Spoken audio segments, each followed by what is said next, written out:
In my last video review, I looked at Tetris Plus for the Sony PlayStation, essentially an arcade conversion and a solid iteration of Tetris on its own right. But what about the Game Boy version of Tetris Plus?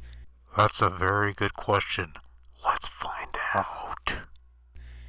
Like the console version and ostensibly the arcade version of Tetris Plus, which I've never played, but whatever, I'm assuming it's the same thing. You could either play classic Tetris, or rather the abbreviated traditional style of Tetris that everyone's familiar with, or puzzle mode, the main mode where you have to guide the little professor guy to the ground before he's crushed by the Wesley Crusher.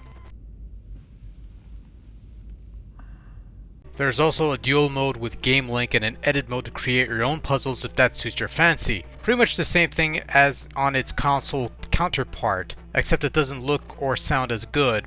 And that's not a bad thing, actually. Gameplay wise, well, classic Tetris is pretty much the same old thing, isn't it? Except with a gauge that builds as you clear lines, levels increasing every time the gauge is filled to capacity. But anyone who has played the other Tetris on Game Boy shouldn't have any issues getting into this one, since it controls pretty much the same way. It's the same Tetris, except perhaps a little more fast-paced than the other one with the gauge filling action. That's unchanged from the console version, by the way, it's still the same thing. Likewise, there's the puzzle mode, where instead of clearing lines for the sake of clearing lines, you have to guide the professor to the bottom of the well so that he can make his escape and move on to the next level. Whether it means clearing up a path or stacking up blocks for him to climb so that he can reach an opening, doesn't really matter as long as he isn't crushed by descending death from above. The puzzles are pretty much the same as the console versions. There's no special adjustments to be made, so if you master that version, then this should be just as easy. Otherwise, there's a whole bunch of puzzles, about 100 of them, that'll keep you busy. And then there's the edit mode to create your own puzzles, and you can even save them and your progress like the console versions. Well, except for the lack of a memory card, you'll have to settle for battery backup, which is just fine, I suppose. Suits your purposes just fine.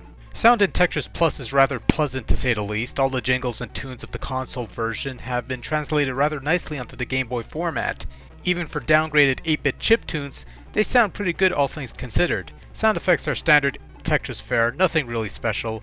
And there's no voiceover from the PlayStation version, but that's probably for the best, since I didn't care for it in that platform either, so it's a step up if nothing else.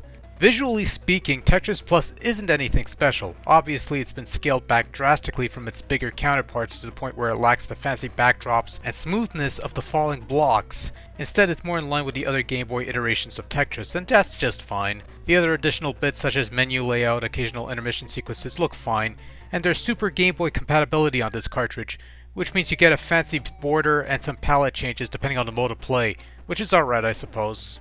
Overall, Tetris Plus got a good treatment on the Game Boy, and even though there's already a good Tetris game on the Game Boy, Tetris Plus does offer a different take on the formula with its puzzle mode, which is something you couldn't say about Tetris DX, the Game Boy Color iteration. And the puzzle mode is actually quite a bit of fun to play and can keep you entertained quite a bit before you decide to go back to classic Tetris. But then there's already a game that offers classic Tetris in its purest form. Regardless, this Game Boy version of Tetris Plus is pretty good and worth a look for someone who's into Tetris and want a little more on the side.